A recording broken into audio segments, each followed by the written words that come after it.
Hi, I'm Melissa from DeMail Neurophysio.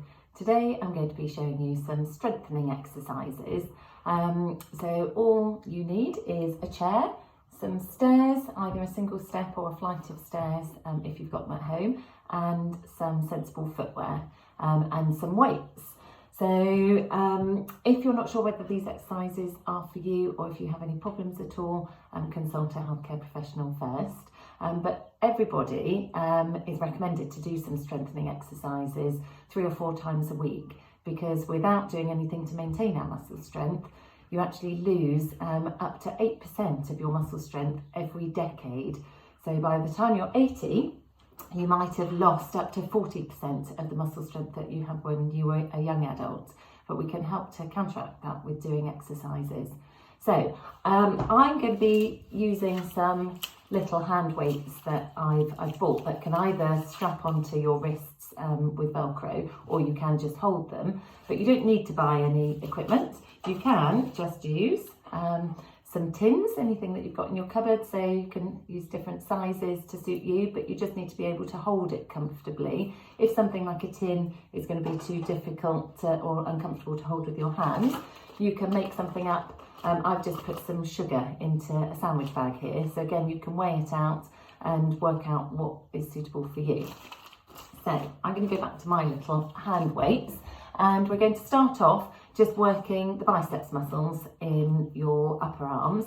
So you're just bending, alternate elbows. So I'll just turn sideways so you can see that. So I'm keeping a nice upright posture. So you don't want to let yourself slump and be doing it here. You want to be sitting upright and just bending, alternate elbows, keeping your upper arm still, and just bringing your hand up towards your shoulder with your palm facing upwards. Now, the aim with strengthening is that you keep going to the point that your muscles feel that they're getting tired. You don't want to be bringing on any pain at all, but you want to work to the point of fatigue. So you need to work out the right number of repetitions for you and the right weight for you. Okay, so we're going to change next time to working the shoulder muscles, and we're just going to be lifting one arm up in the air and then the other arm up in the air. So usually the most comfortable position is to have your palm sort of facing inwards with this one, and you can see I'm sort of working through the elbow almost as if I'm reaching up towards a high cupboard to get something off a top shelf.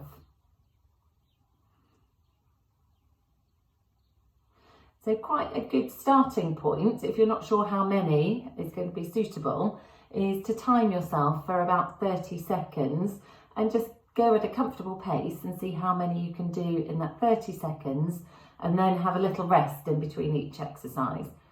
So maybe sort of 10-15 seconds, just give the muscles a chance to recover, and then going again.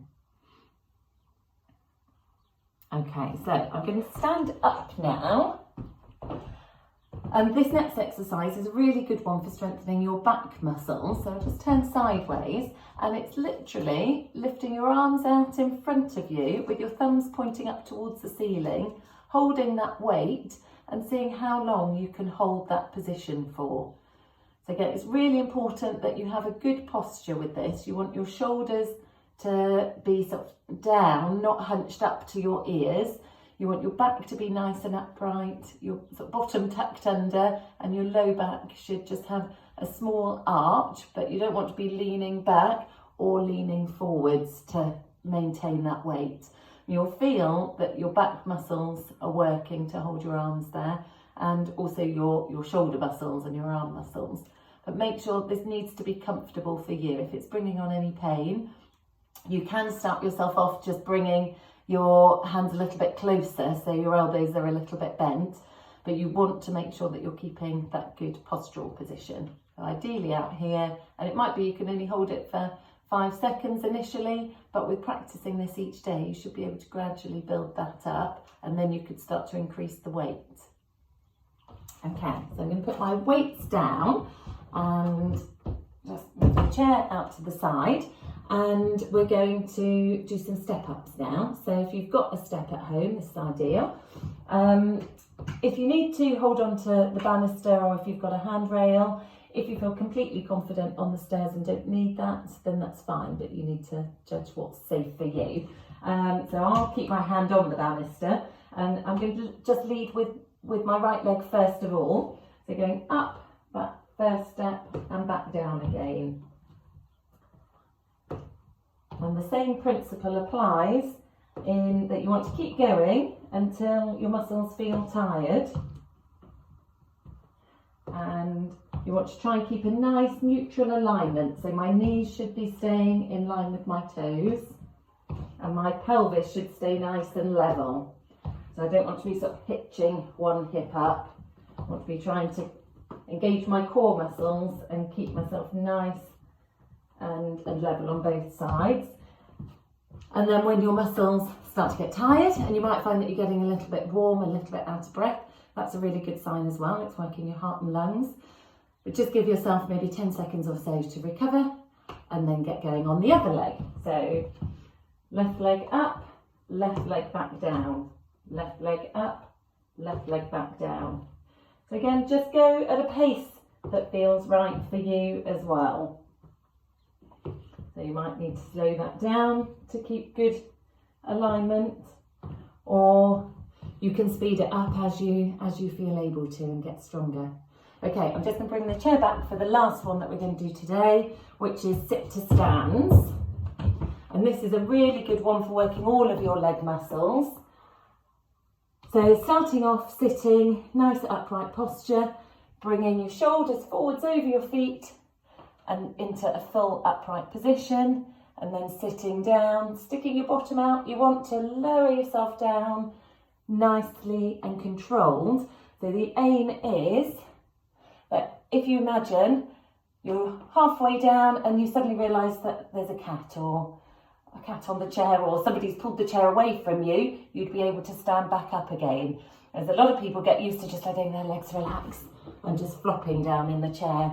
But not only does that risk you having a potential fall or injuring yourself as you sit down, but also it's not working your muscles.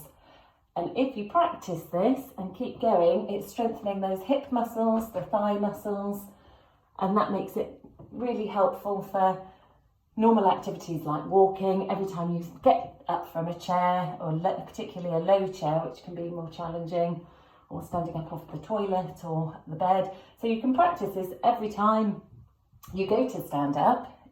You can think, oh, actually maybe I'll do a few more of those, and just practice that to get those muscles a bit stronger. Okay, that's all we're going to do for today. So thanks for listening. I'm afraid there's no Maisie, she's off on her walk, but maybe next week. Bye.